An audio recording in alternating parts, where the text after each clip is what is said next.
afternoon. You're in tune to Ron March and Beverly D. Simulcast. We're blasting out of Detroit.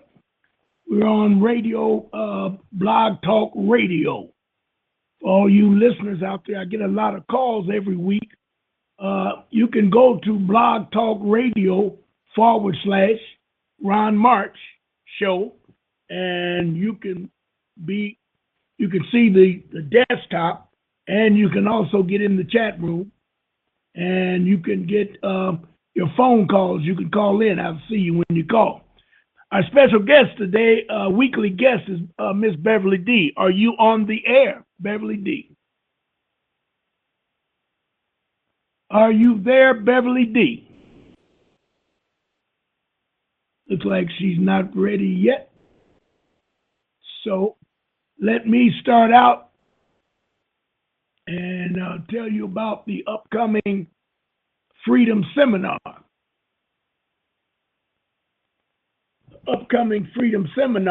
Will be in Detroit. I hear Beverly. Hello. Beverly, are you there? Yes, Bev. Yes. Greetings, all right. Ron. Greetings. How are you today? I'm doing great. Enjoying Okay. this lovely weather we have. Yes. So, I'm getting some it's breaking down a little bit, and I was wondering if, are you getting a clear signal? So far, I hear you. You hear me clear? So far. Okay, good enough. You were breaking down a little bit. All right, so we're going to start out today, and let's talk about the upcoming seminar. It's going to be held in Detroit.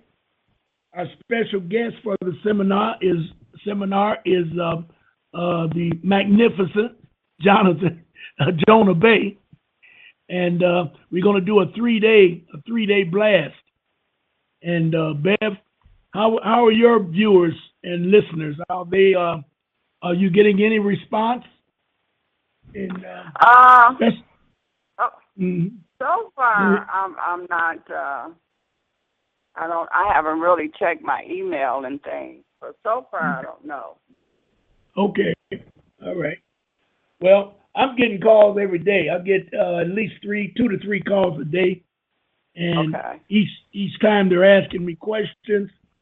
Most of them that are out there a little far away, they want to know exactly about where we do some simulcast blasting, and we're still putting it together.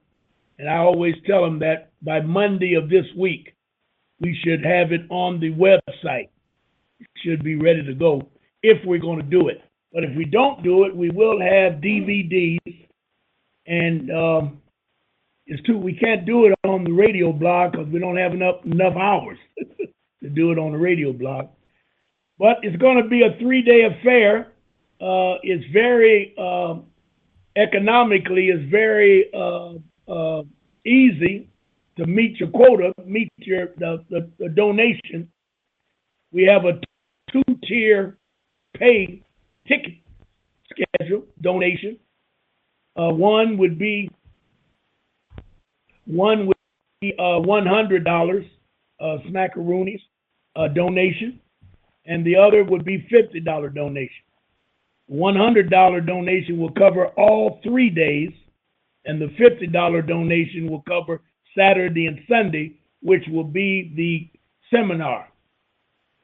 And the day 2, we're talking about taking control of your straw man through your birth certificate authentication and discharging your debt. That should be very, very interesting, Bev. Well, I think we're all in debt. What you think about that? Yeah, that's really going to be interesting. Yep. And then Sunday, we're going to do Understanding Your National and State Constitution. And we're going to discuss the injunction diplomatic immunity, the do not detain list. That's very, very powerful. That do not detain list is very powerful. So it's going to be a nice affair. I'm looking forward to it. The timetable for Friday will be 7 to 10 p.m. Saturday would be 9 a.m. to 5 p.m. Sunday would be 9 a.m. to 1 a.m. 1 p.m. Sunday is 9 a.m. to 1 p.m. So we're going to do a day and a full day and a half of presentations. Jonah is going to blast straight through. I can't say much more than that at this point. Your tickets are on sale online. You can only purchase your ticket online. Once you purchase your ticket, you will print it out. And when you print it out, you bring that ticket with you. We will have a scanner at the door, and we'll scan your ticket, and you are in with Flynn. So try and be on time, 9 a.m., because we have a lot of information to cover. So did I leave out anything? Oh, yeah. My more information, you can call area code 313-656-7283. 656-7283. Or definitely go to my website, ronmarch.com, and go to bulletins and /events. Bulletins/events. Do you have anything to add to that, Bev? Did I miss anything? Okay. The address again to where this is going to be at. Now, the meet and greet and the all three are going to be at the same place. Yes. No. The VIP tickets, all purchasers of the VIP tickets will get a special invitation. Special invitation. And it will tell you where you will meet and greet Jonah Bay. Okay.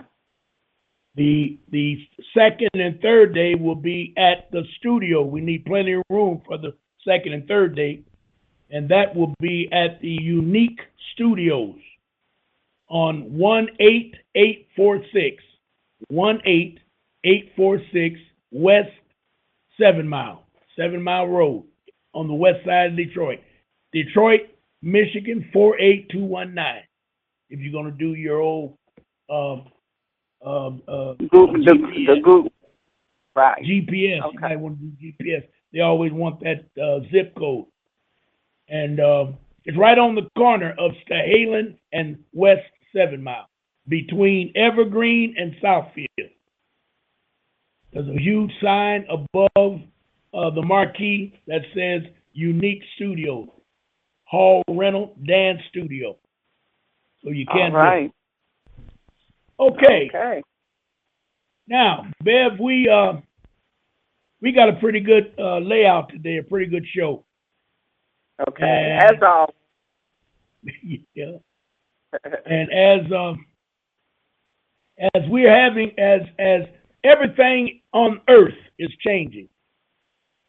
I had a discussion the other day with a brother that was hip to the Dogons, and he was telling me about a spaceship and aliens. I don't know if y'all want to hear all this or not, but they're talking about aliens. Go ahead. We talked about this on my other show. Okay, all right. Well, the aliens, they have made it clear. Now, I don't know who they made it clear to, but they are going to make themselves visible, and there'll be no more reason for Earth to deny the fact that they exist or not, or do not exist. And when he ran that, because I mentioned the Dogons, he was telling me that the Dogons, thousands of years ago, let's just throw out 10,000 years ago, the Dogons, who were the ancestors of the Olmec. When you look up Olmec, they talk about the Dogons, they talk about the Aztecs, they talk about the Mayans, and all of these groups of tribesmen or people. They all were very, very intelligent, very intelligent. Yeah. And that Dogon was so heavy that the brother was telling me that they changed themselves into dolphins. to hide because everybody wanted to kidnap them to get the knowledge that they had. They were after them. Everybody was after the Dogons. Now, I had to agree with him. I don't know about turning themselves into dolphins, but I don't excuse any information I get. But I do know that they were so powerful and so educated and so intelligent that they built their homes inside of mountains. And as these invaders would come to get them, they couldn't figure out how to get up on the mountains. They were up in the mountains, and how they lived like that and come down to eat or whatever they did, nobody knows. And they showed pictures in the book I read. They showed pictures how it looked with the holes in the mountains, and the people were in there living. The holes represented the homes or the dwellings of the Dogons. And it was, and I had a story to tell him about 1959 when the Europeans went over there prior to 59. And you know how the European is. The first thing he wants to know is who and where is your God? And when the Dogons begin to point up in the sky, the European couldn't get next to that. So he in turn said, well, how can I see him? And they said that he's right there, but you can't see it because you don't know how to open your third eye. They said, but in 1959, which was several years to come, the star and the God would make itself visible. And what they were talking about was a huge star up in the sky, but behind the star was what they called the black star, Sirius. And it would come out that you could see it with the regular eye at that time in 1959. And of course, that European came back with all of his intelligent information and all kinds of crap. He had everything set up. And lo and behold, he looked up before he got his equipment going. He looked up at the right time, and that star was looking at him. And the Dogons said it only comes out every 25,000 years. That scared the European to death because he only had a 6-year cycle for himself. And if this Dogon, a Dogonian, or whatever you would call him, knew about the star, somebody had to tell him. So you're going back thousands of years to pass that word down that star was coming out every 25,000 years. Right. So it was a mean scene. Now, I'm running all of that to tell you that this year is a hell of a year. The European is scared to death and I'm not talking about the Dogon, but with these aliens coming, or the rumors of these aliens, they got the Pope shook up. The Pope is coming also. And it's supposed to happen in September of this year. Now, the Europeans or the banksters have already set aside September. They're going to start dilly-dallying with the money. They're going to try and tap into the retirement programs, and they're going to try and cut the retirement programs, and pull that money out. See, those are trillions of dollars across the United States. There are trillions of dollars laying in check, or supposedly be in check, that the European wants a piece of it. And so they've had several trial runs. Detroit was one, Greece was another, Puerto Rico was another. Now I understand they're tapping into Chicago. And it's really a mess.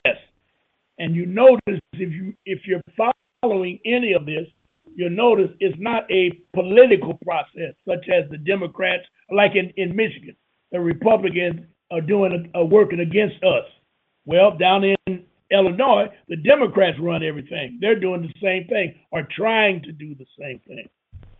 So my point is, whatever's happening, and we need to be aware. That's the only weapon we have and that is to be aware that something's coming. That in itself is worth $1 trillion, that you know that something's coming and you're going to be aware.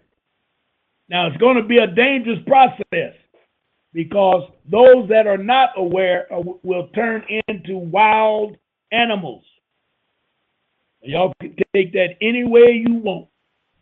But when they find out and see that you're eating or cooking, they coming. And they're going to figure out how to get and take what you have. So my point is, you better start educating yourself on what's going on, where you are, how do you protect yourself, and how do you survive during this period of time. That's all I'm saying. How you do it, I do have ideas, but we will talk about that a little bit later in the show. We'll talk about that. Maybe not today, but we'll go into that because I'm sure cats like Jonah Bay and some of the other brothers are totally aware of what's going on, and we can talk to them about it. Now, all right. All the things that I've said, the European being the criminal mind invader that he is, they are setting up what they've already started, known as privatization. I opened my mouth in Detroit about 6 years ago, maybe 7 years ago, that we should get involved in privatization. Back when the schools, when they were taking over the schools, how long ago was that? When they ran them out. Yeah. I mentioned to some of the so-called progressives that we should try and get a couple, 2, 3 private charter schools.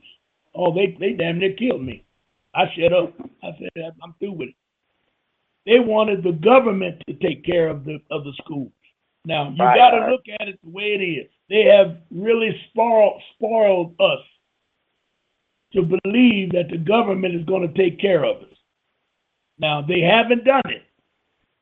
And those that get out of line, the little bit that they do for us, anyone that gets out of line, they take it away from them.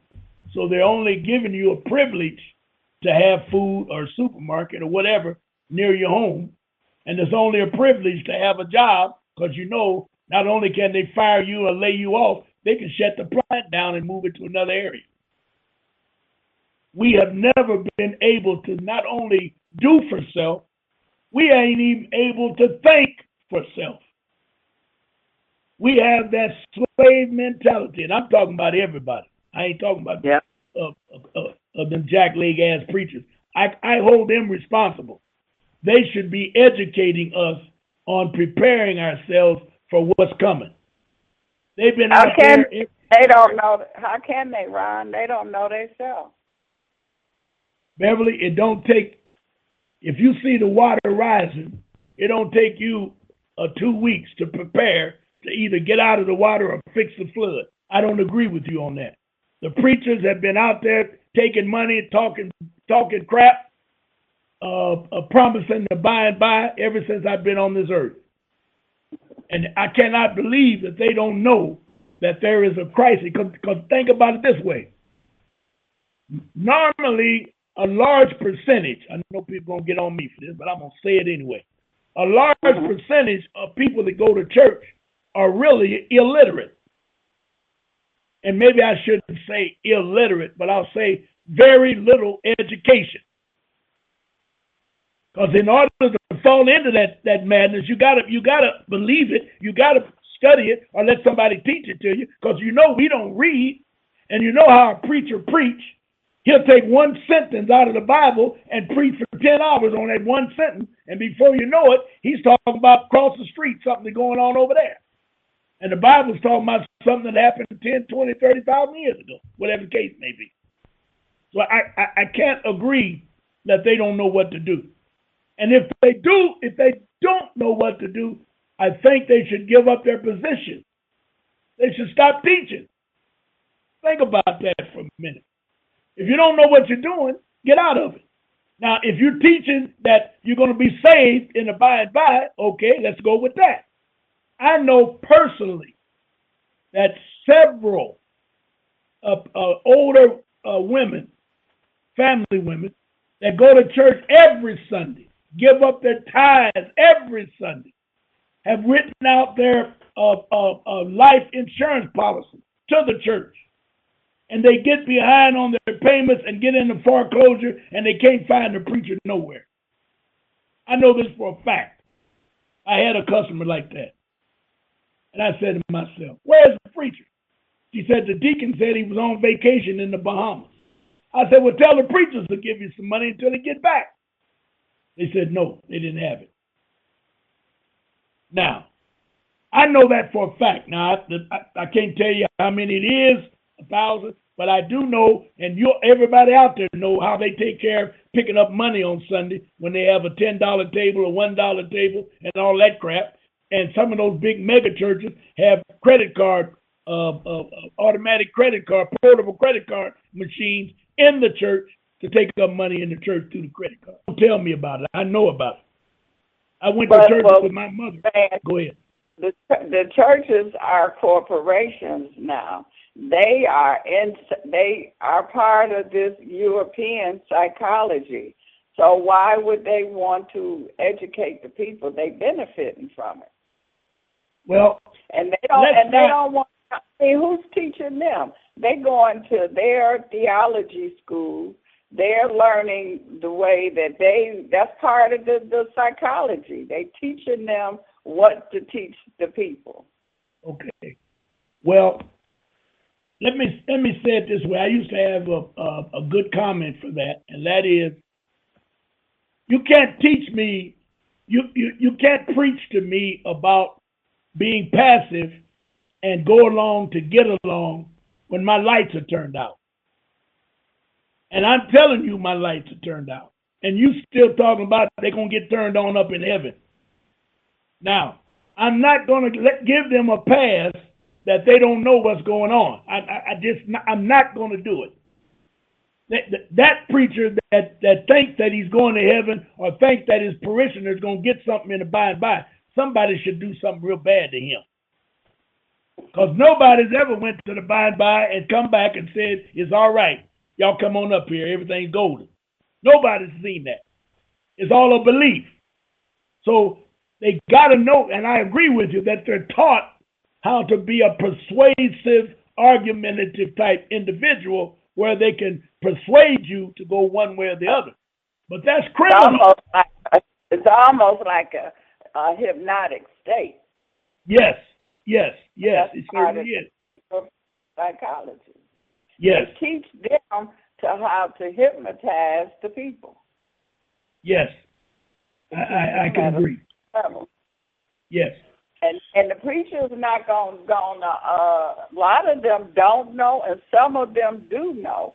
But their whole thing is a business. They look at the bottom line like all corporations. They making money. They not going to rock that boat. Yeah, well, I'm not. I'm going to leave it alone because I'm telling you, I just cannot. I cannot say okay on that. I just can't do it.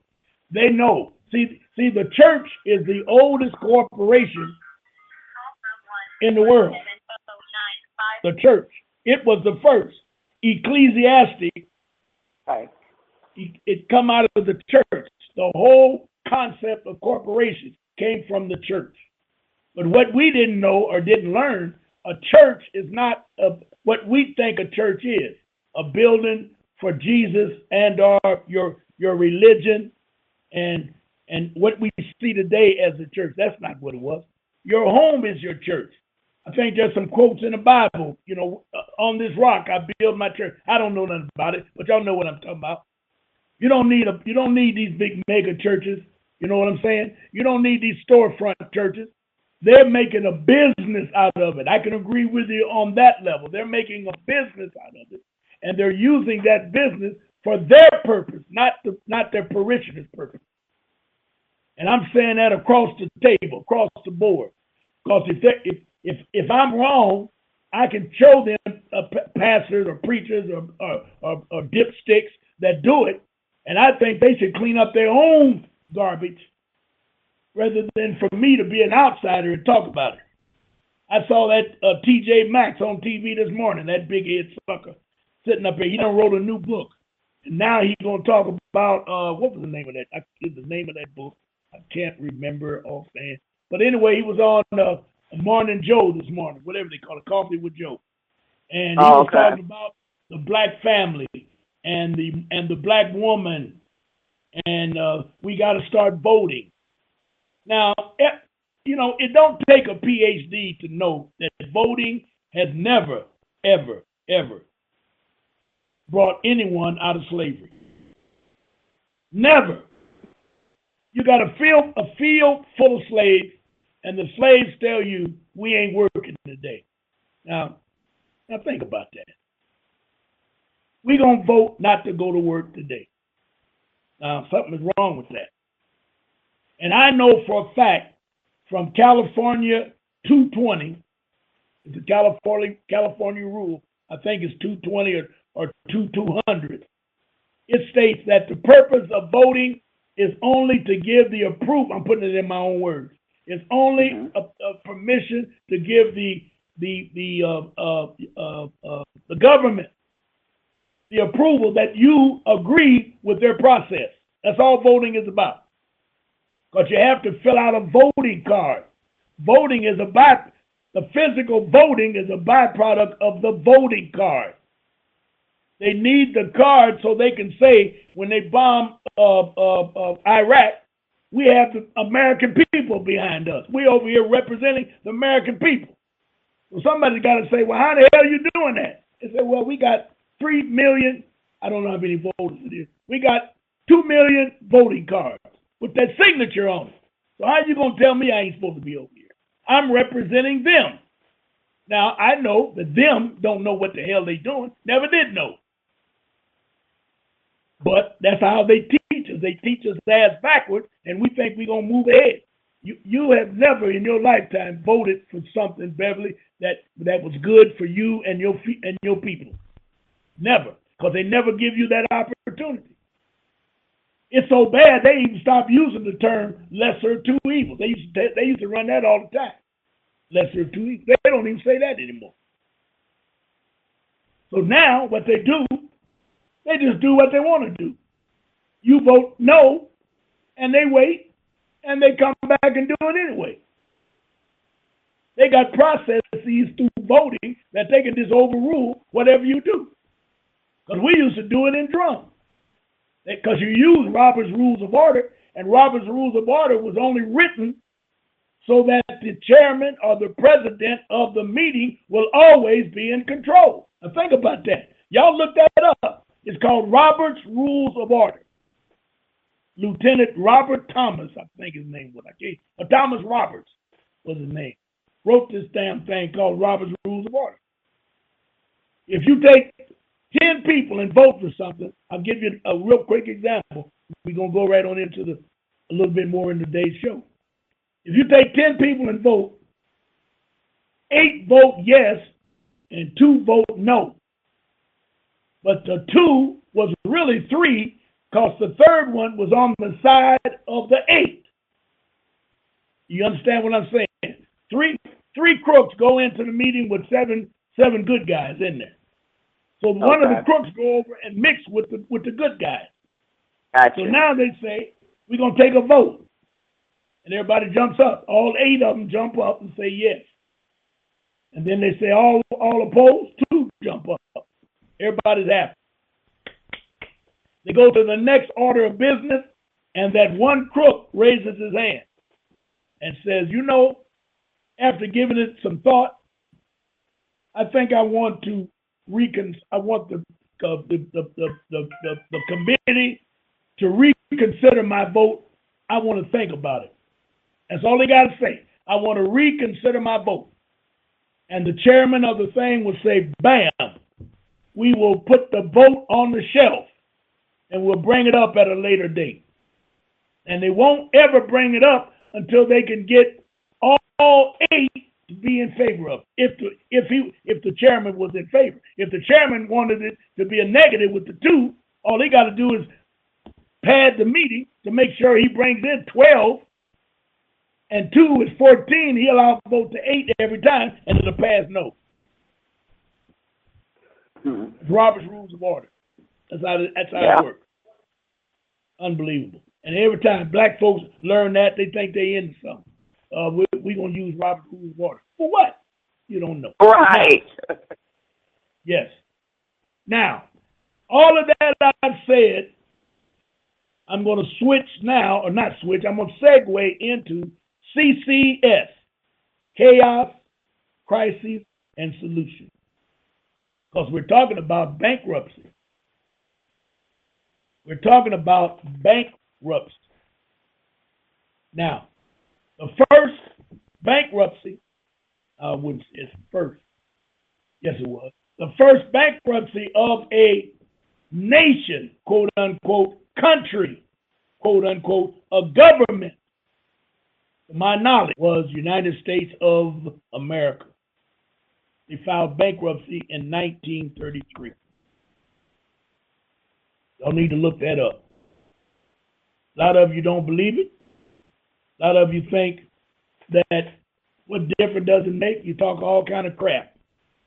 But you just don't know how dangerous and how much in trouble we are living in a government that's under bankruptcy. Once we go under bankruptcy, they said it because they tried to do the first, there you go, the first bankruptcy was done in 1863 when they enacted the Labor Code. When Lincoln spoke on, this is all in hindsight, what they call a revisionism. They wrote it with a pen. Everybody, listen to me carefully. All that mess they write about is all in hindsight. You know what hindsight is. It happened yesterday. And since you wasn't there, and I am a professional writer, I can make any issue look like it happened and teach it to you, and you'll believe it. What they didn't tell you is very few people ever heard of the Labor Code. It was put in place in 1863, and it's still in place today. Unbelievable. And all it is war powers. And so with the pen, they said, since the United States was at war with itself, so they say, civil war, so they say, everybody was walking out and angry and upset. There wasn't enough to create a quorum, going back to Robert's Rules of Order. You got to have so many people in a meeting in order to pass any type of bill. So they said it wasn't enough people. They used the term, you need to look this up, sine die. Spell it, 2 words, S-I-N-E-D-I-E. Sine is pronounced sine die. And that European is a mess, I'm telling you. So they use that in order to set up the brand spanking new government known as the United States of America, Inc.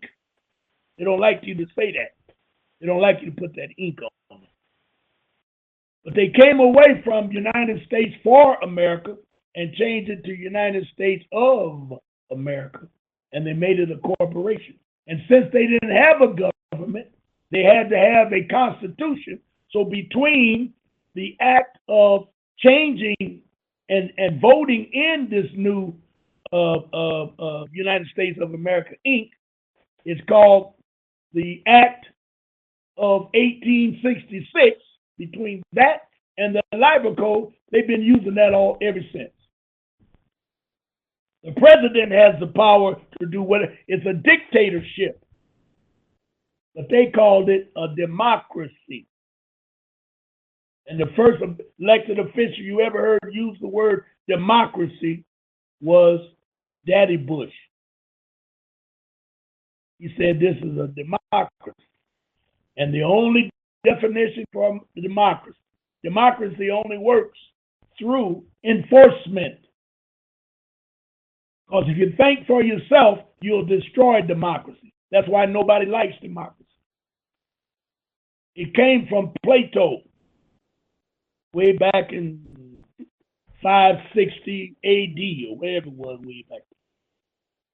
Yes, it did. And it came forward. We're talking about 1866 now. But they knew once you put it on paper, it's the best government that ever existed in the universe. But once you put a human there, a thinking human, you got a problem. That's why most religions frown on common law, especially the Catholic Church. They hate common law because common law is God's law. And the Catholic Church said the Pope is God. You do what the Pope said. Unbelievable. You know, it's just madness what they do. But it's strange that when I do these shows, I get phone calls and people look at me and say, "Ron, where'd you get all that from?" And I want to say, "You didn't know that?" But they say the way I say it and the way I put it out, it locks, it clicks. So I'm gonna keep on doing it. I have a little knack called vicarious experience. I can do some things mentally that helps me do what I do. However, CCS, chaos, crisis, and solution. The European, way back to Reagan, all of the corporations was up the creek without a paddle. They all knew coming out of 1933 through the bankruptcy that there was no room for them to steal money. That's one reason why they supported integration. And to show you how dumb that European is, most of them fought integration. But they were finally convinced. And then what did they say finally? You support integration because now you can be rich. Because we're going to send you a whole new market, an untapped market of niggas. And they're our niggas because they don't know nothing. We're going to send them to you. And all you got to do is charge them. Now, I don't care how high you have to go in any community. Most of the time, you probably have to go all the way to the mayor.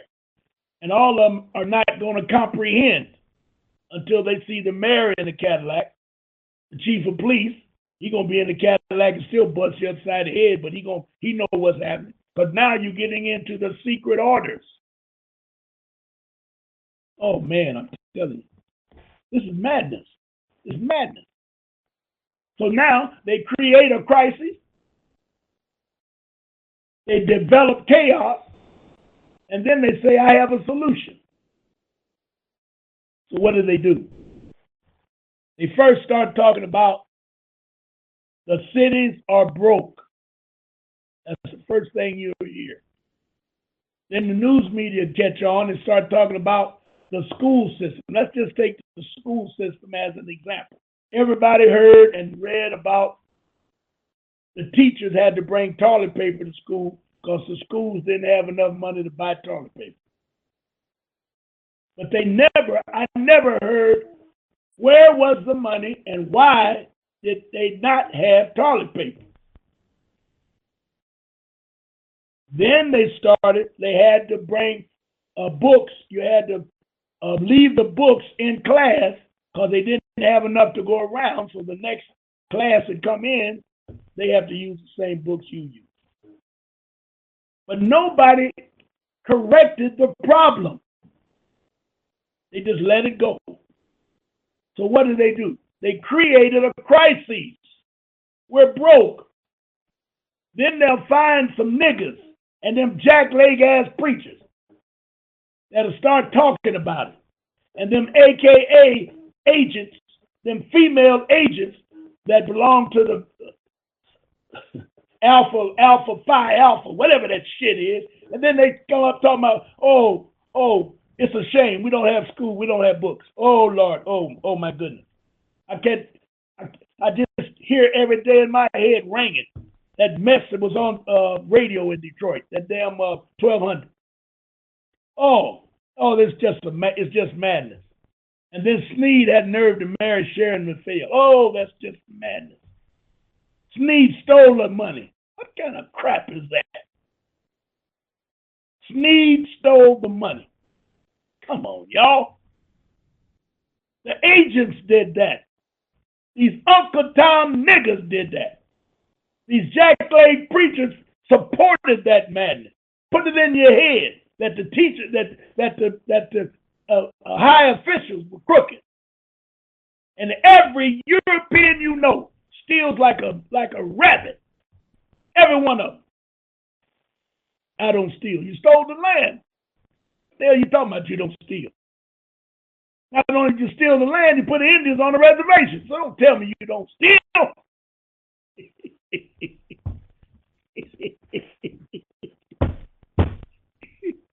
Chaos, crises, and solutions. Now, back in 1933, when this so-called genius, this wheelchair president, Franklin Delano Roosevelt, he was selected. He has a history of being a Mason. He knew what was going on. He knew the time was up for the Europeans to be on this land. Y'all can't even get that in your head. And I read it yesterday. Was it yesterday? I read it where they made an agreement in 1933. And the agreement was made through IMF, the other one, the World Bank, the Pope, the Queen of England, United Nations, all of them set up a contract, told the United States they were on a timetable to get off this land. It don't belong to you. You Europeans got to go home. Yeah. If I find it and read it to you, you ain't going to believe it anyway, but I'm telling you a fact. It all came out of 1933. And that's why I had a smart aleck trying to challenge me about Constitution, telling me about you can't do this and can't do that. And I say, well, answer me one question. If you can only serve 2 terms, and I want all of y'all to hear this, because you may experience this in 2016. Constitution says you can only serve 2 terms.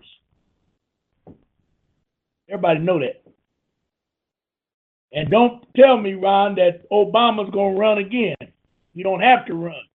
You can stay in office. And if the Constitution says that in 1933, explain to me how Franklin Delano Roosevelt stayed in for 12 years. They don't want to bring that up. They said, you know you're right. Oh, get out of my face. You're going to challenge me like I'm going to argue with you and I don't know what I'm talking about? Explain how he did that. Explain how, and nobody's ever read it. You ain't never read how he did that. They don't talk about it. With all these idiots that you see running for president, the corporation's not going to let what you see run the United States. Now, they may let, I shouldn't say it that way because they gave it to Bush. But Bush every president has an agenda, and it has to be approved by the corporations. Every agenda. Fortune 500 is nothing to play with. They never go out of business. When they open up an operation, it's loaded with goods, it's in a clean building, restrooms, and they hire people. Right off the bat. Boom. Here you come trying to open up a little Javaroo. You got one coat and one hat you're trying to sell on the shelf, or one can of beans and whatever. You know what I'm saying. However, let's get back to it. So now they're using privatization. They just hang that out there. They don't like to talk about it too much because it turns too many people off. So they went to the urban areas. They came to Detroit. If we can do it in Detroit, we can do it all over United States. Why is that, Ron? Because Detroit has always had the super consciousness of blackness. Always.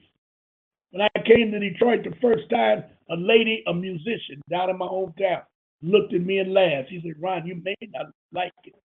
I said, why not? Everybody can live in Detroit. I said, damn. She didn't say no more. And I'm here now and been here since 58. And I'm telling you, she's right. Everybody can't live here. The vibrations are too powerful. The atmosphere. If you live here and leave, you feel better when you're out. And when you come in, it's like putting a steel jacket on because you know you got to protect yourself when you come in this damn state. It's unbelievable. I'll leave that alone for a minute. We're talking CCS, Chaos, Crisis, and Solution. So we're talking about the school system. We're talking about privatizing the schools. We're talking about bringing in charter schools. Now, most of you out there have no idea what the charter school contract is all about. And you don't know why the outer state voted for charter schools and shut down Detroit schools, because Detroit schools had the public schools. Europeans do not like public schools, not because blacks are here, but because the school is only set up to create slaves. You don't know nothing when you come out of Detroit public school. Not Detroit per se, but anybody's public school. And it's no coincidence, all these colleges, especially the black colleges, the corporations go down and take the top 10% of the graduates and put them in the suburbs and tell them what to teach. They don't look at it as a indigenous American. They look at it as a American citizen. Oh, I'm on my way. I done made it. I'm moving in the suburbs, teaching in the suburbs. And don't think that I'm criticizing, because they, Europeans, have psychologists, heavyweights. I can't name all them P's that know how to teach, know how to get to you. We got people that know it, but number one, y'all won't listen to them. And number two, they, the ones that know, don't have any money. So how can I tell my daughter and son, who automatically owes X number of $1,000 in school funds, school loans, don't go out in the suburb, number one, teach in the inner city, and number two, let's open up our own school. Dad, I got to eat. I got to pay off that loan. I'm through. We won't pool our money because I can't help from listening to that female on 1200 when all this madness was going on all the way back to Kilpatrick. Her theme every morning was, I'm tired of y'all calling up here talking about somebody want this city. The nerve of you calling in talking about the white man want the city. The city's broke. We ain't got nothing but gangsters. We ain't no money here. What the hell are you talking about? So stop calling my show talking about this, and this. And then the first one to call in, a madam, they used to call her madam. What do they call her? Madam ambassador, madam something crazy. They said, you said, I believe everything you just said. You sure right. They ain't gonna do nothing. They ain't never done nothing. And for them to think that somebody wants Detroit, blah, blah, blah, blah, and look at it now. Woo! Look at it now. I'm sorry, Bev. It's 2 days in a row. You got something to say, Beverly? Are you there, Beth? Wow. Don't tell me. Wally B, I got a problem up here. And I can't solve it. I can't get my screen up. Let's take a break. We're going to take a break for everybody out there. But I can't get my screen up. I don't know if people are hearing me or not. Do you hear anything back there? Oh. All right, but I don't know if Radio Blog is doing it because I can't get it. I kind of got off on Can you hear me, Ron? Yes, I can. Yes, okay. I just happened to search and found you. You didn't punch 1, did you? Maybe I thought I did. I don't know. Right. I might have not. But no big. Well, nope. You're still down low. It doesn't matter as long as you.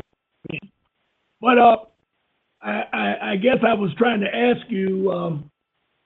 Did you understand what I was saying? How I was going about trying to get into the bankruptcies that's going to spread all over the United States, and they're going to use different, but it's got to come a man-made crisis.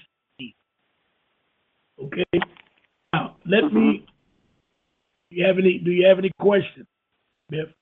What is the purpose of this worldwide bankruptcy? Corporations are broke. Corporations are broke.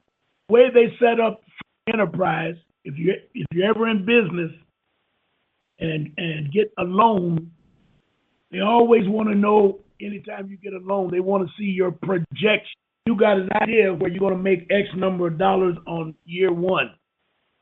So their question is, what are you going to make on year 2, year 3, year 5, year 10, and year 20? They want to see those projections. How are you going to increase? They want more and more. I learned a long time ago. I couldn't understand why you would take a bowling alley.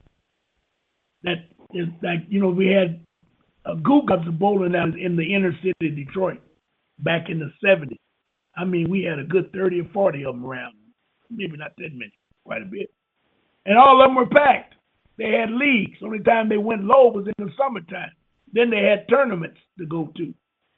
But they begin to close. Look at the 20 grand. And then when you ask questions, they always come up with criminal activity. So it may have been.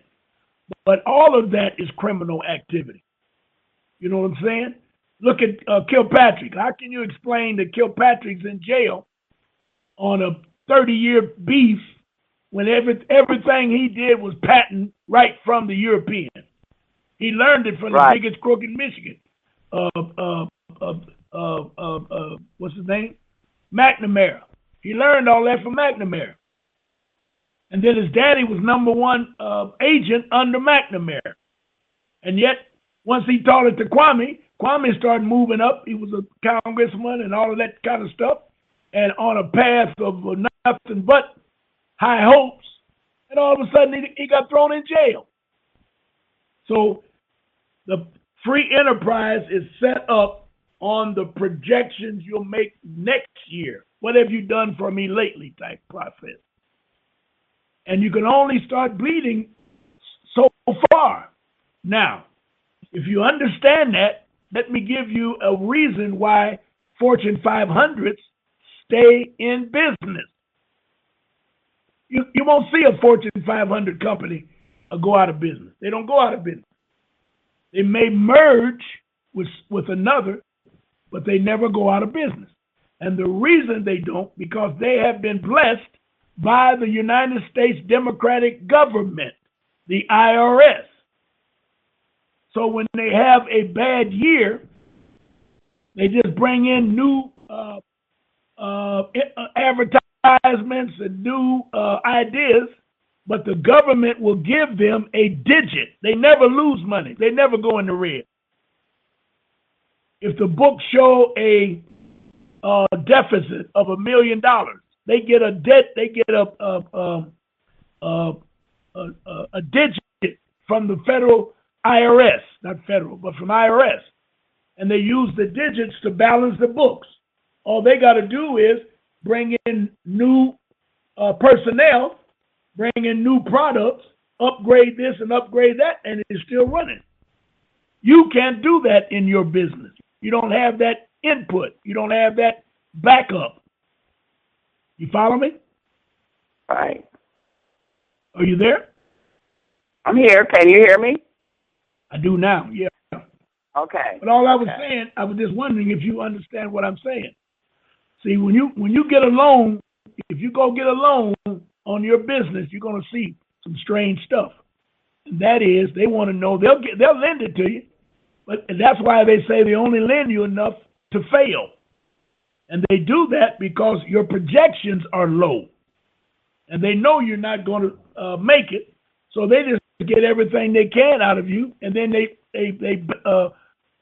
you file bankruptcy, or they garnish you, or they take some of your product and take some of your goods, because they got a process called involuntary bankruptcy. I don't know if you ever heard about that. If you owe me money, if you owe me money, that's what that guy. You remember when Dave Bing was made mayor, when they appointed him mayor? He had vendors that he owed thousands of dollars to. And I remember one of the vendors said, he going to pay me. We heard it on a Friday. Come Monday morning, we didn't hear anymore. Don't know where that guy went. Because the guy had enough power to go downtown and file papers and make Bing go into what they call involuntary bankruptcy. But the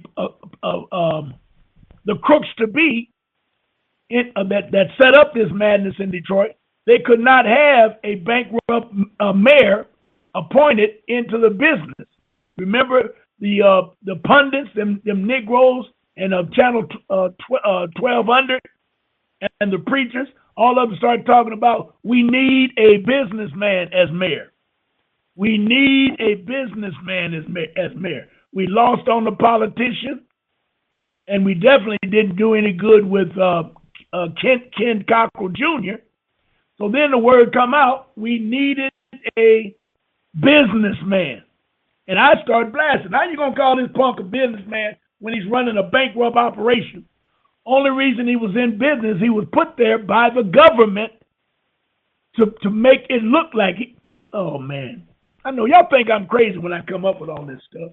But they take cities and they take boulets in these cities and they put them in business. And they leave them there until they need them to come out and save the Europeans. Nobody never thought that Dave Bing would ever be mayor. Nobody even gave it a second thought. His basketball skills was all he had going for him was his basketball skills.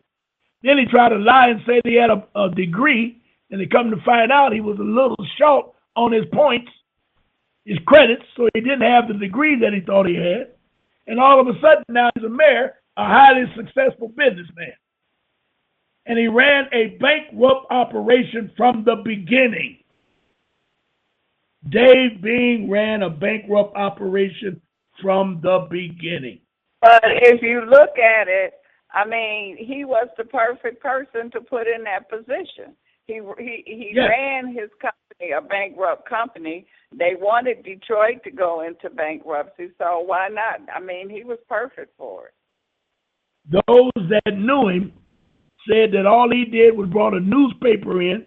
He'd come in at 9 o'clock-ish, get his coffee, go in his office, read the paper, the sports section, time to go to lunch, take a 2-hour lunch break, and come back and clean off his desk, and he's ready to go home. Mm-hmm. And he was behind on payroll, people that work for him. You need to talk to somebody that worked for Dave Bing. Now, how did they do that? The United States government told Chrysler, Ford, and General Motors, if you'll give Dave Bing 0.001 of your steel business, we'll give you X number of points in your tax write-off. How can you refuse an offer like that? And if you think I'm lying, all you have to do is figure out the year that Dave Beam was in office and explain to me Detroit was one of the largest steel mill cities outside of Pittsburgh, Youngstown, Ohio, and there was one more. I can't think of it right off the top, but Detroit was right in there with them. McLeod Steel and all of that. Every one of them went out of business. And Dave Beam never was a steel mill. Dave Beam was buying and reselling steel. Now think about that. Dave Beam was buying and reselling steel. They took scraps, melted it down, made sheet, those big rolls, them big heavy rolls of steel. Dave Beam's job was to haul them from point A to point B. And that was it. And he was a successful businessman. And he only got that job because the government set it up. And he was a good nigga to play the game. But when they came to him and told him he would be mayor, he got very, very, very upset. He did not want it. And then they offered him this new, they're building a new, let's call it a apartment plaza down on the river. Are you familiar with that? Yeah. They're building something in the Shane Park downtown area. I don't know, where it is, but it's down there. And it's supposed to be a shopping mall on the first floor and apartments on the upper floors. And the apartment's supposed to be high class apartments. I can't give you prices, but they're supposed to be on the high side, real high. You and I ain't going down there and get an apartment, I can tell you that. Okay, so let's get on into this because we're running kind of slow on time. Now, when they set up this new deal, they knew that the new deal would only last for a short period of time. They tell you that Delano Roosevelt was one of the best presidents that we ever had because he saved America. And yes, he did. He saved United States of America, Inc. So here's what he did. Now listen carefully. Going into 1932, the aforementioned states, which was the Geneva Convention states of Germany, England, I'll name them off in a minute. They stopped meeting at Geneva. In 1932, Franklin Delano Roosevelt became the United States president, and his job was to put into place an administrator, put in place and to administrate the bankruptcy that the United States had declared 2 years earlier, and hide the bankruptcy from the unsuspecting public. Today, you probably can't get anybody with any type of education tell you that the United States is in bankruptcy. They still don't know it. Okay, where am I at? Now you say it went into bankruptcy the first time in 1863. That was the first one. That's when they set up the government. This Inc. There was no money. Think about it. They didn't have any money. England. Go ahead. And the Pope. In 1863. It ended in they filed the paperwork in 1871. And they had to wait until the so-called war was over because they had to make it. They had to create the chaos. See, the Civil War to Lincoln and company was the same thing as 9/11 was to Bush. See, all of these presidents, they create these crises. Before Franklin Delano Roosevelt, there was World War I that the United States wasn't in, and the American people had no interest in getting in it because, number one, it wasn't their war, and number two, they did not have to fear Germany because Germany didn't have the materials to fly across the Atlantic Ocean and do anything to the United States. So if you read about the Lusitania, all you got to do is look up the Lusitania. And I think it happened around 1907, 8, somewhere along in there. United States sponsored a trip for all Europeans to go to Europe and visit their in-laws. This is a fact, man. Gave it to them at a rock bottom price. They're going across the Atlantic Ocean in the ship called Lusitania. And they got out there in the middle of the ocean, and United States torpedoed the ship and killed some 600 people. Did you know that? Nope. And then they said that the Germans did it. And the United States said, let's kill them damn Nazis. We got to get them. And they tore the door down of the recruiting office to sign up. Go to war. Look it up. I've done several shows on that. I know what I'm talking about. When Germany found out what they were doing through their spy network, they tried to buy network time to tell the people, don't buy those tickets because you're going to die. United States covered their butt because they used a post office in Des Moines, Iowa to hang up the bulletin, don't get on the ships because we think there's going to be a torpedo and blow up the ship. Put it out there by itself in a corner. So they couldn't say that was a plausible denial. That's history.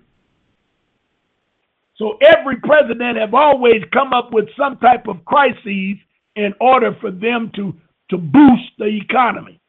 And the first one was dynamite because the United States of America, not only did they not have money, they didn't have anybody to work because the United States was only 10 square miles. So they had to do something to get people or slaves to start working for them. And that's when they took the 1868 14th Amendment, which they called all inhabitants of North America 14th Amendment citizens. And when they did the charter for the corporation, they said all 14th Amendment citizens belong to United States of America. I know y'all getting this now, because I can feel your vibrations. Yes, you're getting it. And you can look it up. You ain't got to believe me. Look it up for yourself. Now, since they did that, they had to create monies.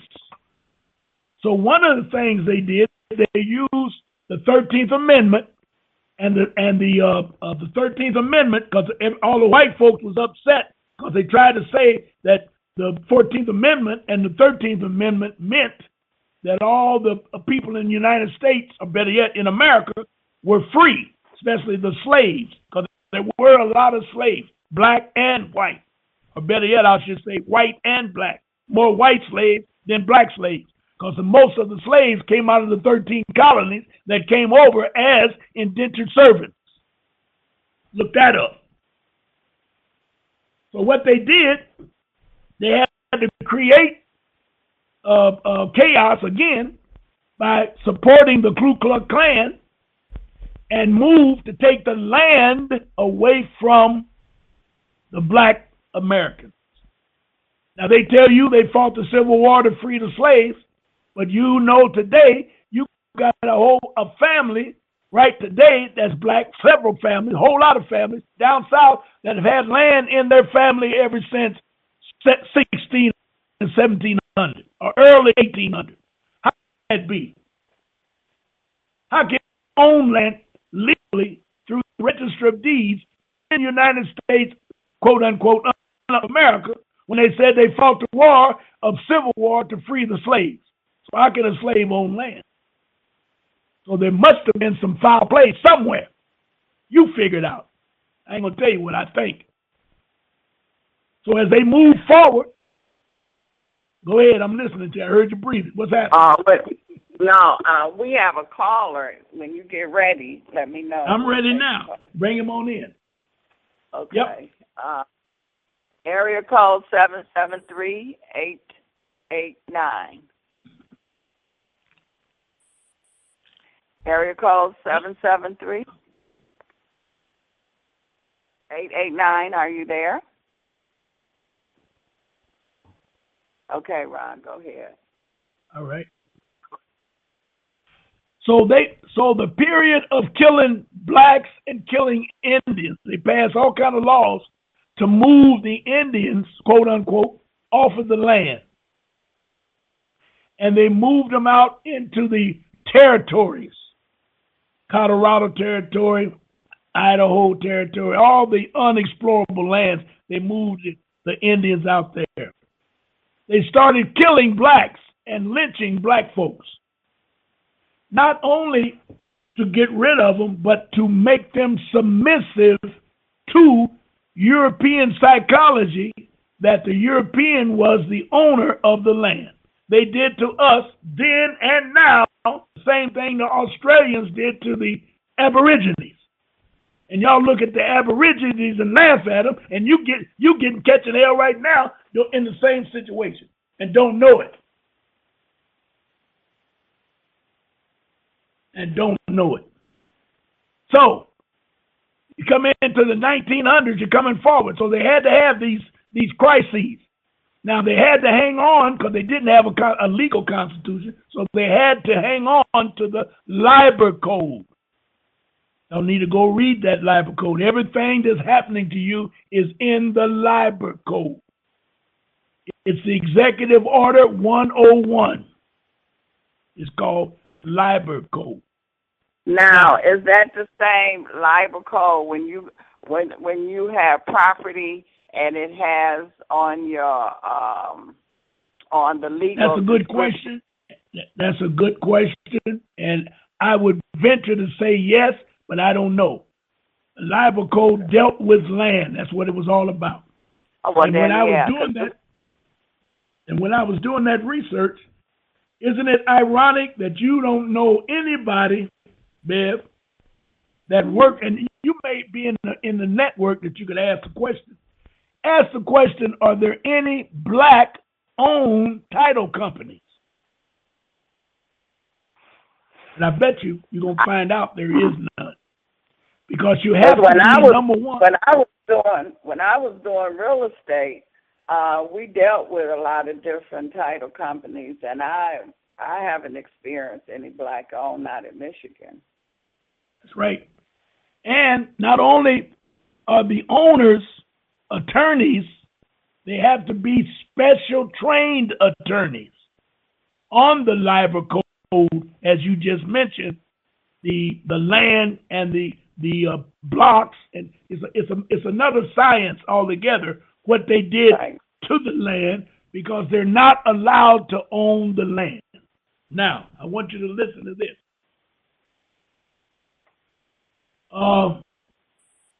They had declared 2 years earlier and hide the bankruptcy from unsuspecting public by establishing a reorganization plan known as the New Deal / administrative state that functions under the color of United States of America.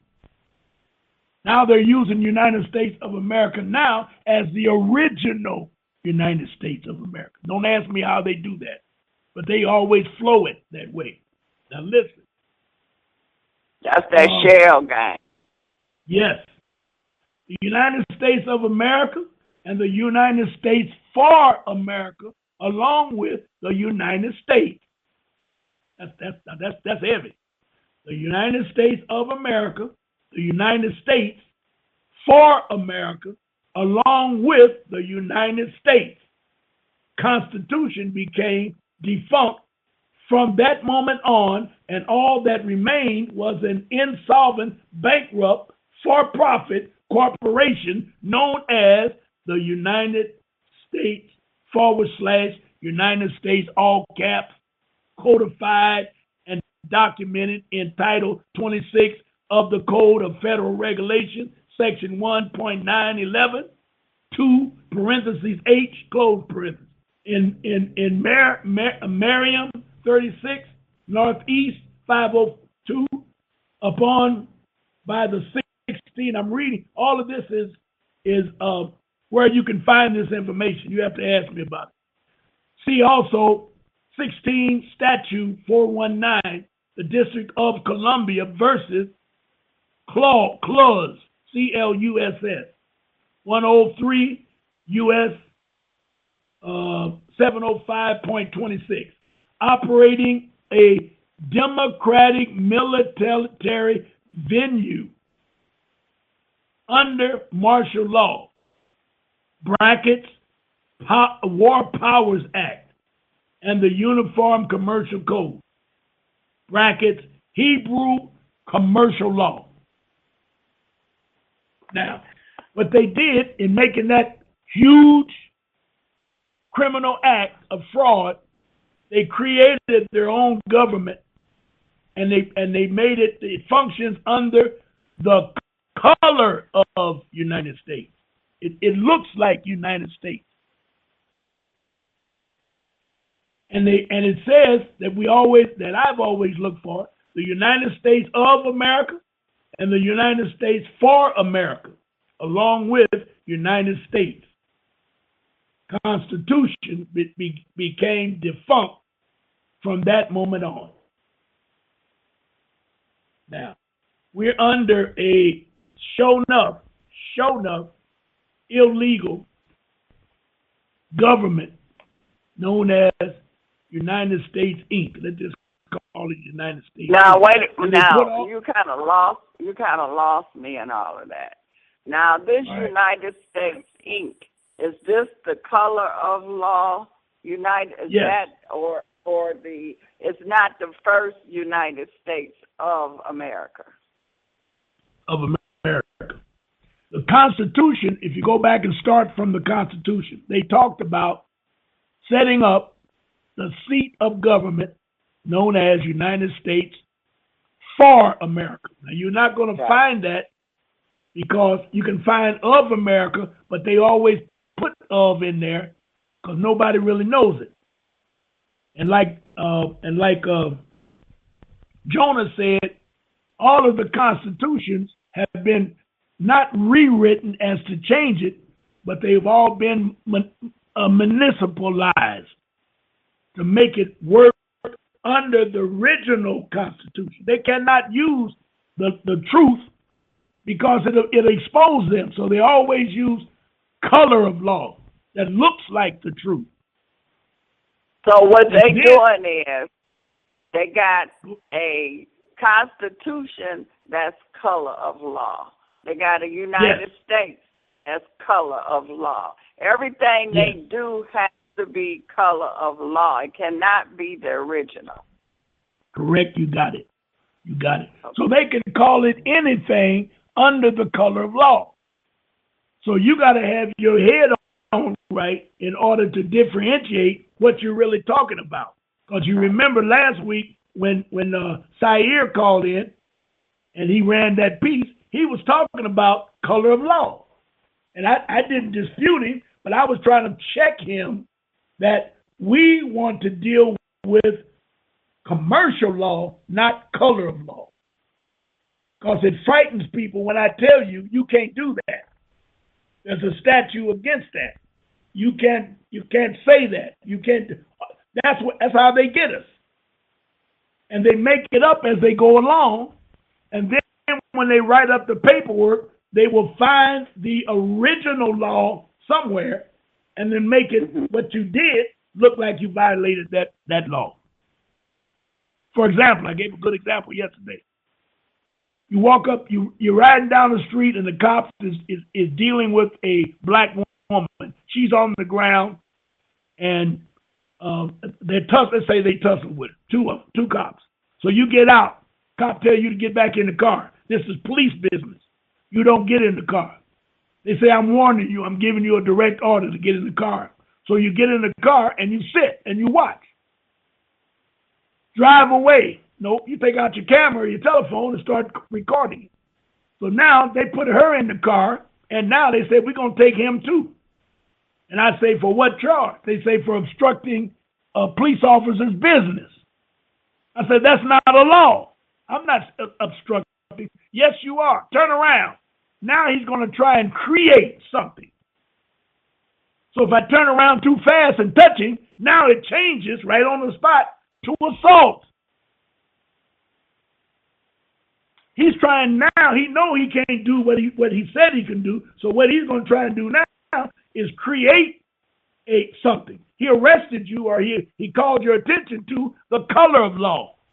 Yes, I have a right because I'm a police officer. Bullshit. You ain't got a right to do that. Like he told that girl, put that cigarette out. She said, I ain't got to put no damn cigarette out.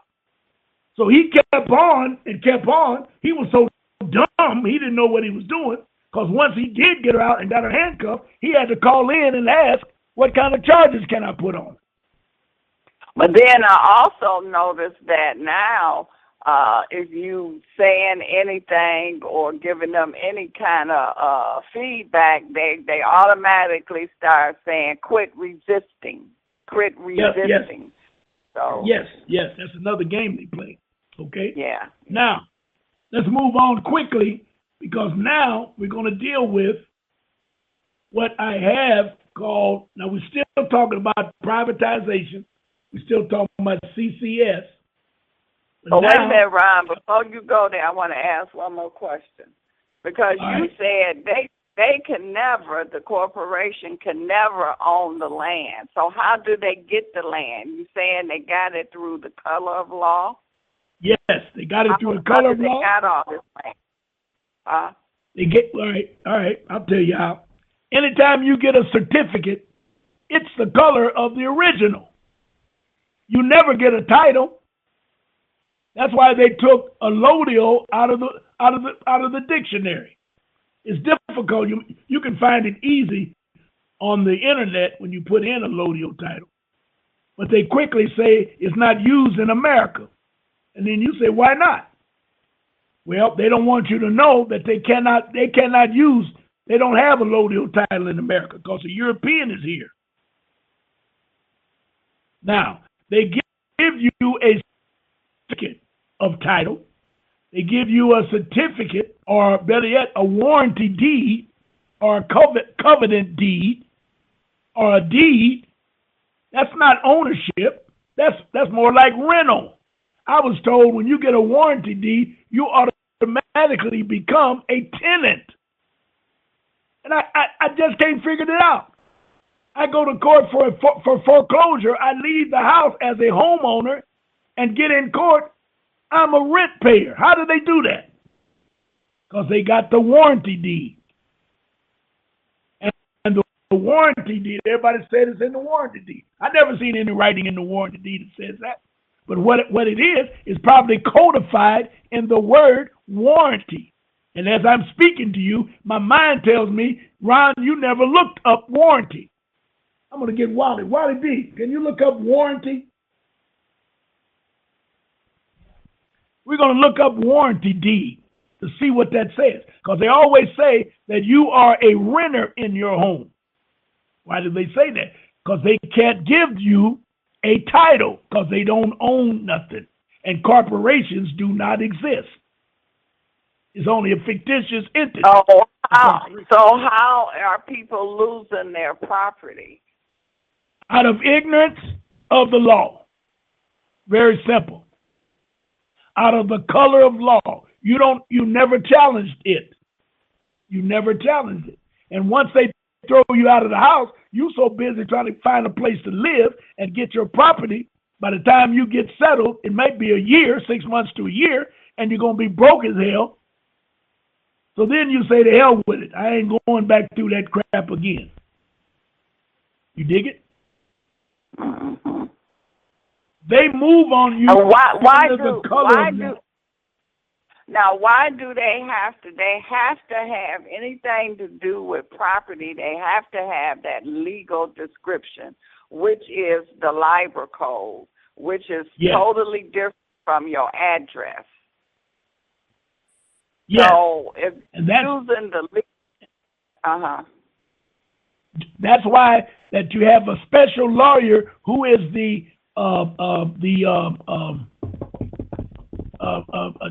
title in the title company. You got to have a special lawyer that knows what the answers to those questions.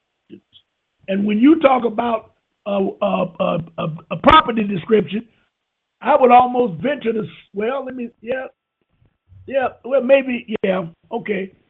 But when you do a real property description, which I have done, you put your address in, it'll give you the property description of your address.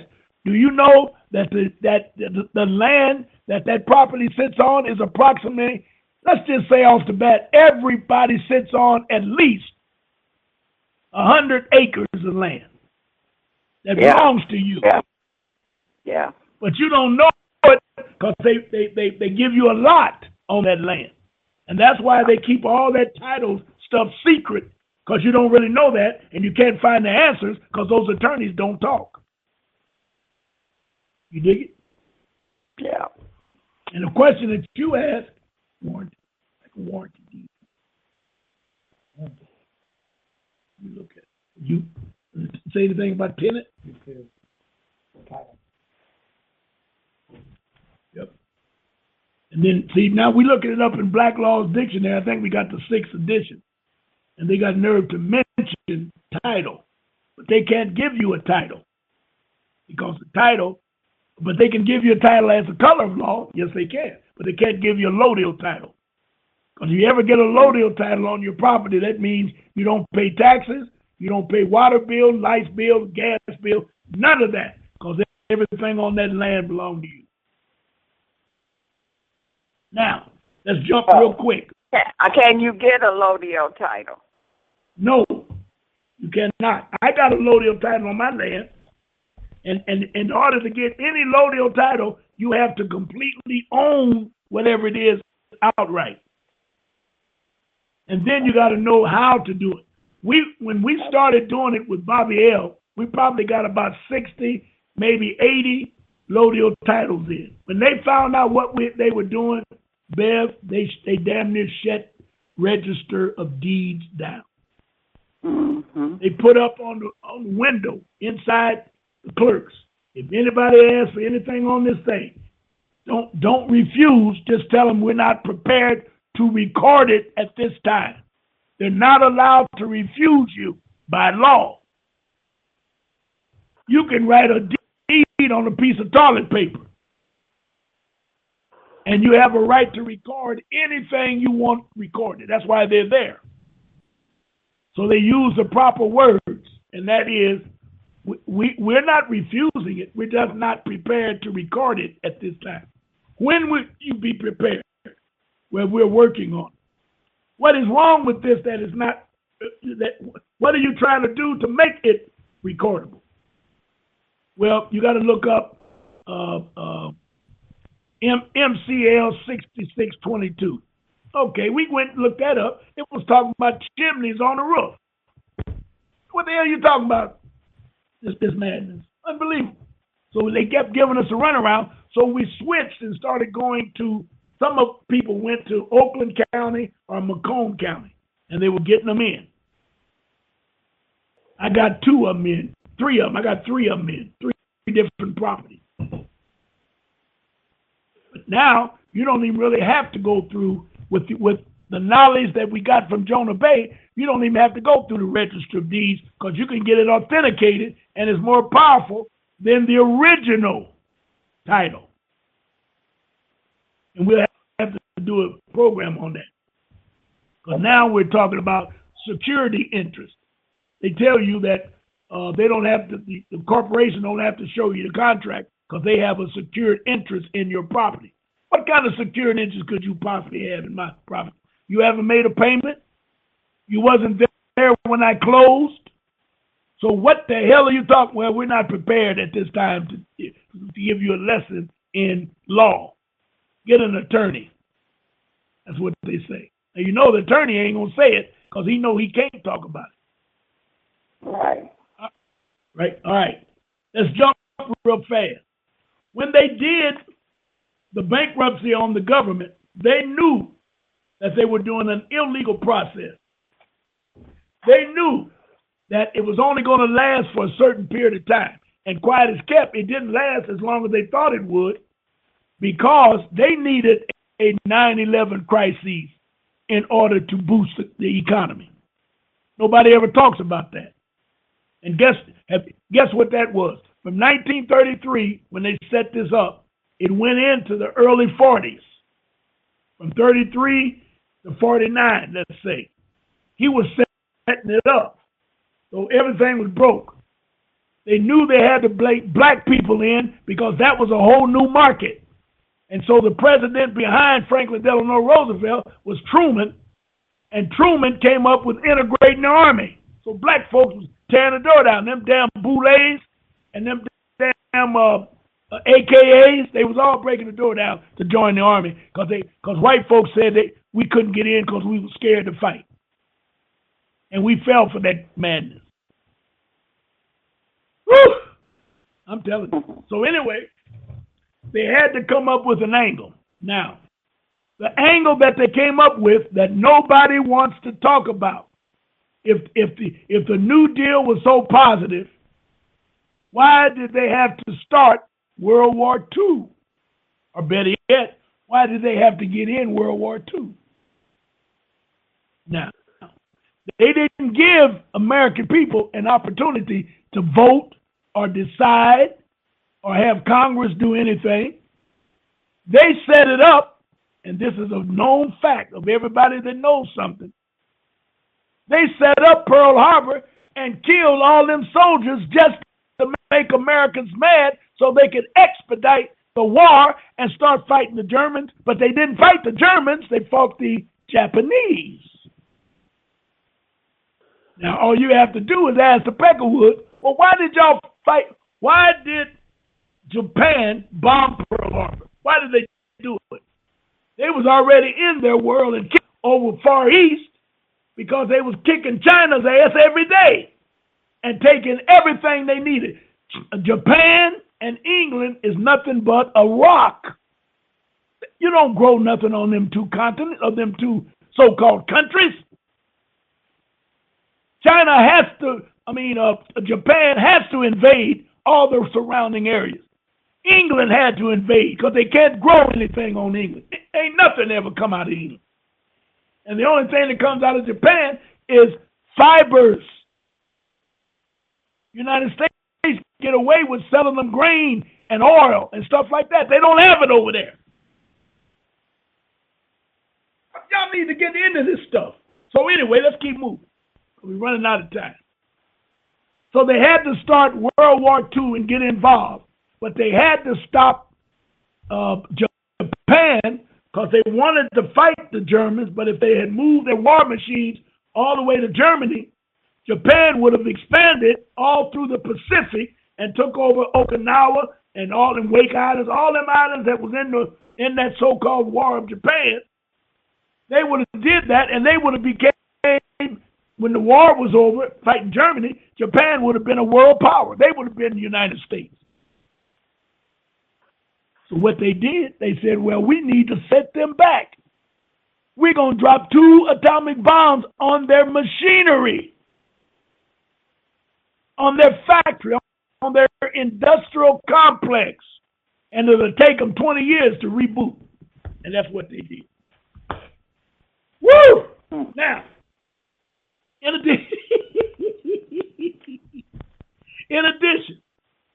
there was a loophole, another loophole in the New Deal, because they did away with the Glass-Steagall Act.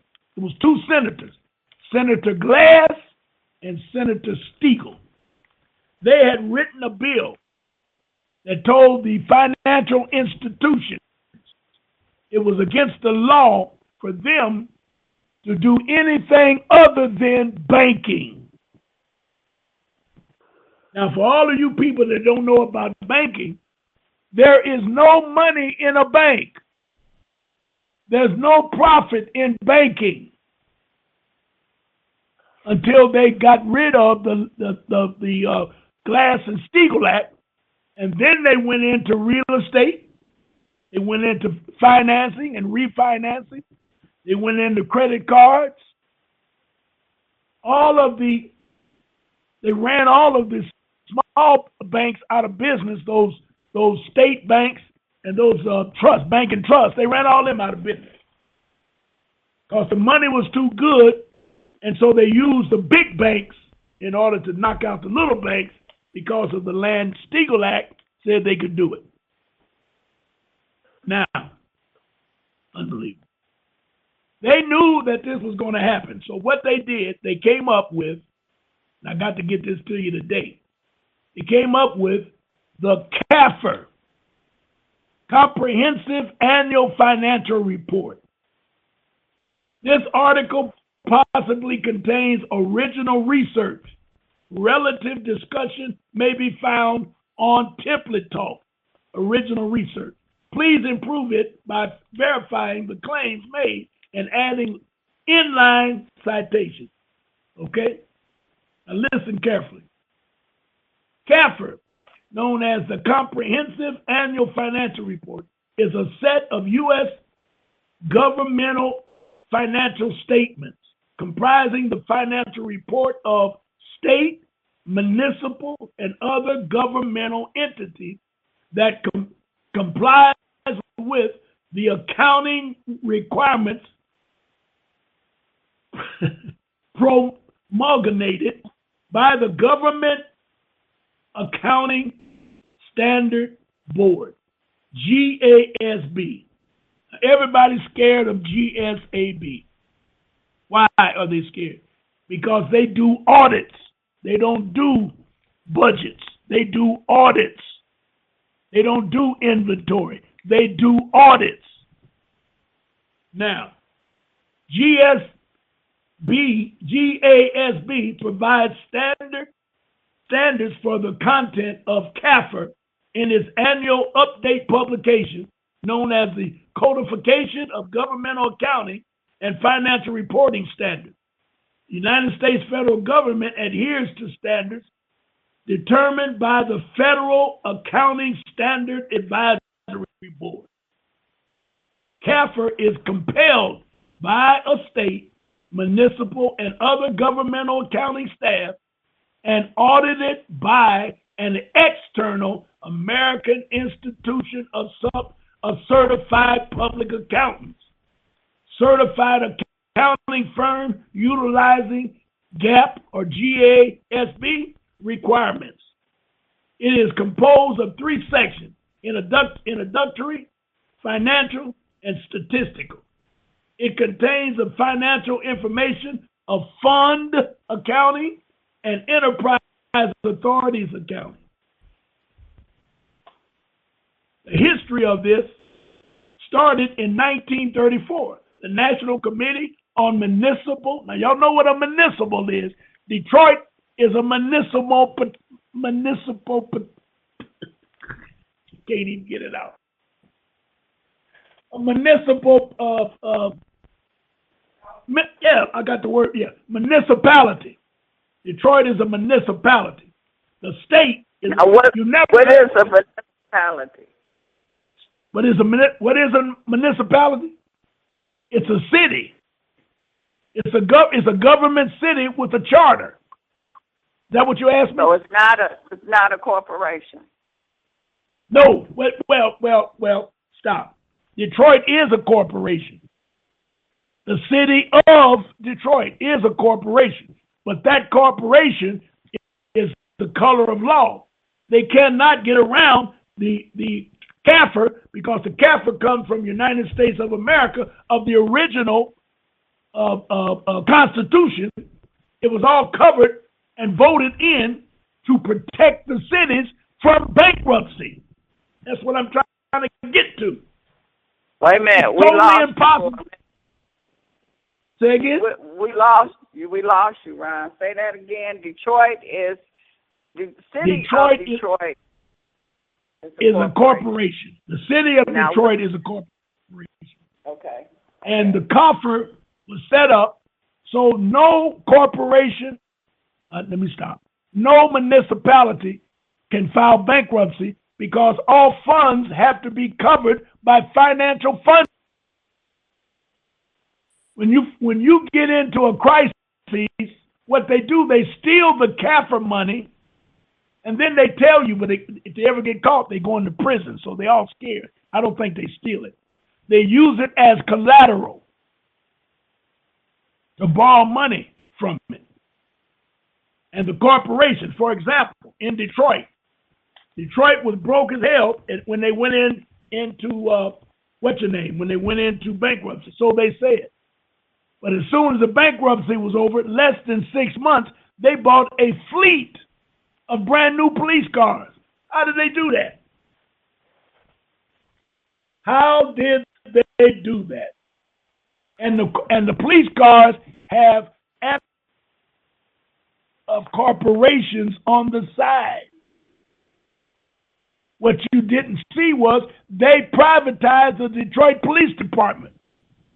They don't answer to the mayor anymore. They don't answer to the people anymore. They answer to the corporations because they bought them out in a privatized process. And nobody talks about it. Nobody wanted to bring up the CAFR. I kept calling in to shows and mentioning the CAFR. They put me on hold. Before you know it, the show was over. When I did get in on one of WHPR, the host had nerve to tell me, you can't tell them anything. They all crooked. They won't believe you.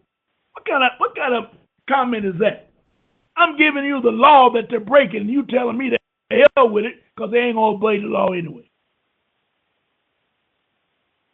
The CAFR is called the CAFR.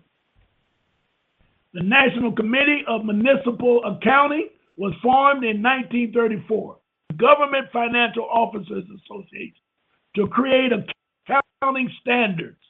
As a result of its work, the principles of municipal accounting, the predecessors of the CAFR, was created. The successors to the MCMA, the National Council of Government Accounting, issued governmental accounting, auditing, and financial reports. Nobody here can tell me where and was there ever an audit done on Detroit before they filed bankruptcy? And was it publicized for the people to see where they were losing money? How you gonna file bankruptcy? If you file bankruptcy tonight, you got to take a 3-hour test. They call it a test. In that test, at the end, you're going to pay $50 for taking the test. But at the end of the test, they're going to tell you from your answers where you're losing money and where you have to place money in order to get out of bankruptcy. Did you know that, Beth? Nope. It's called Green Path. If you think I'm kidding, look it up. greenpath.com. And you cannot file bankruptcy unless you have a certified number from a accredited accounting school. I'll call it accounting school. And there's a couple of them. They'll give you a list. When you go for bankruptcy, they'll give you a list. Most people use greenpath.com. Yeah, I've heard of them, but that's what they are. Yes. Okay, I didn't know what they were. Yes. And you got to take a test. So now I'm asking, if Detroit, a multi-billion-dollar process, if they're going to file bankruptcy, don't you think there should be an audit done so that we can understand where the money is going? Nobody talked about it. That's criminal. Well, I heard some people on TV try to talk about it, but the announcers or the interviewer just talked right over it. I had an article. I thought I could find it today, but I couldn't find it. That said, it's really against, I want to say the law, but it ain't. It's really against the principles of newscasting or the principles of a politician to even consider talking about CAFR. They're not allowed to do it.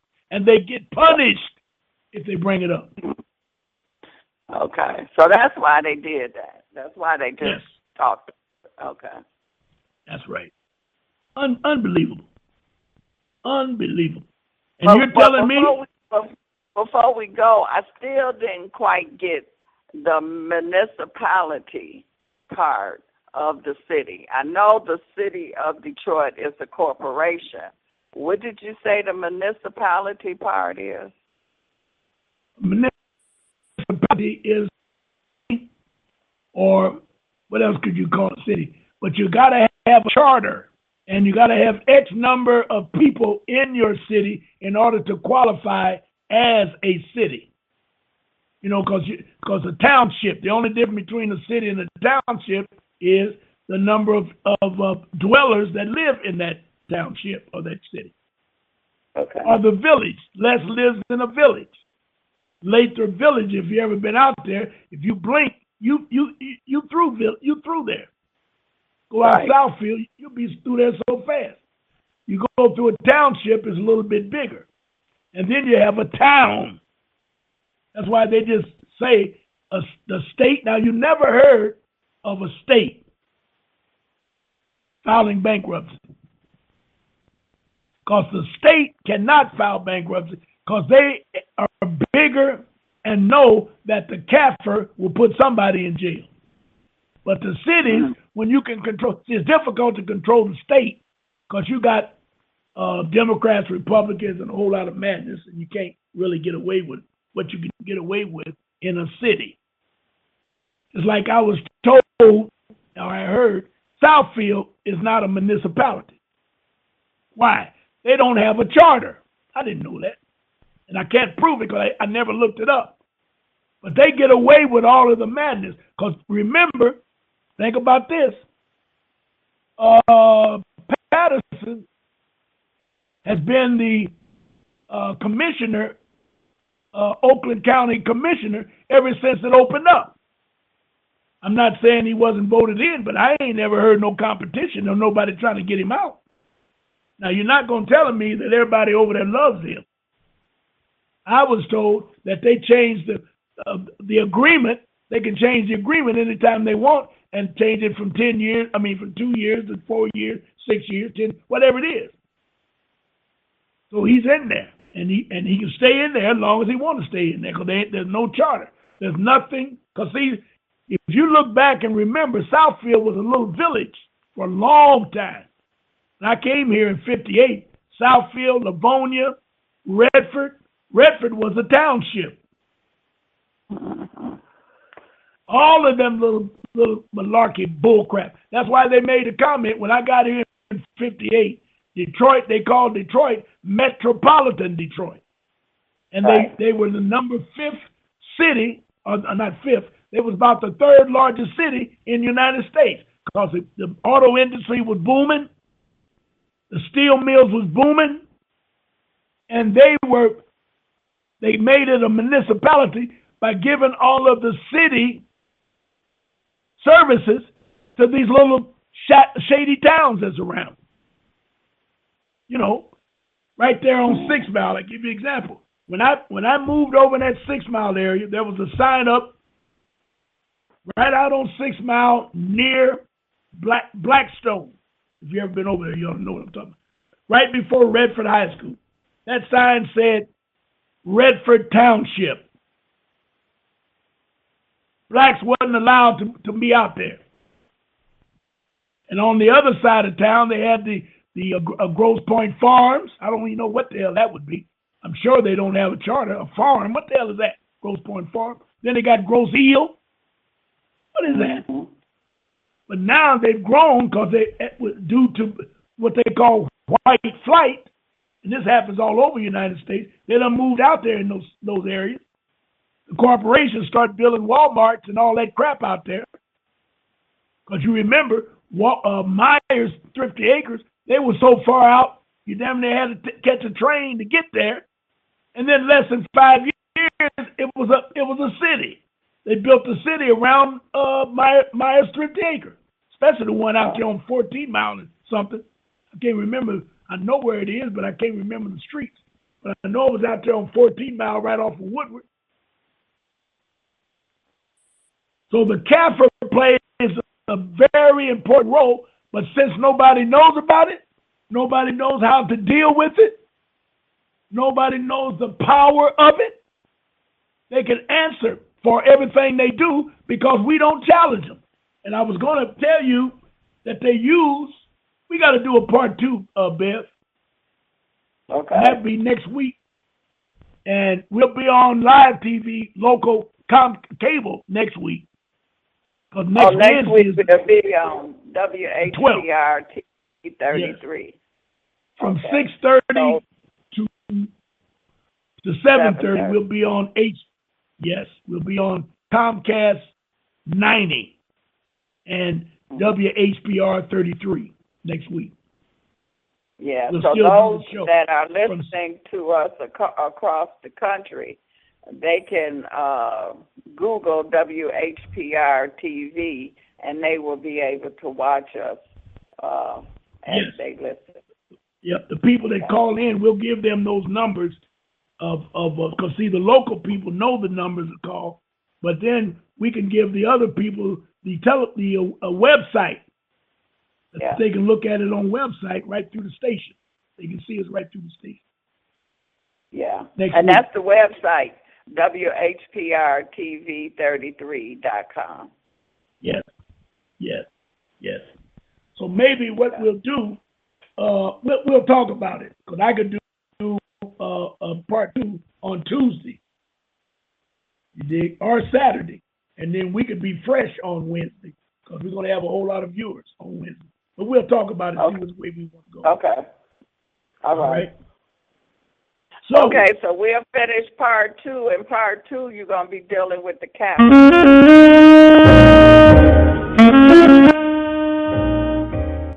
Yes, Bev. All right. Appreciate you. All right, Bev, as usual. I hope I didn't talk too much and drive everybody crazy. But you know, when I get cranked, I get cranked. Well, we want to hear about that CAFA, too. We want to go more into detail about that. So we'll do that next week. All right, we'll do.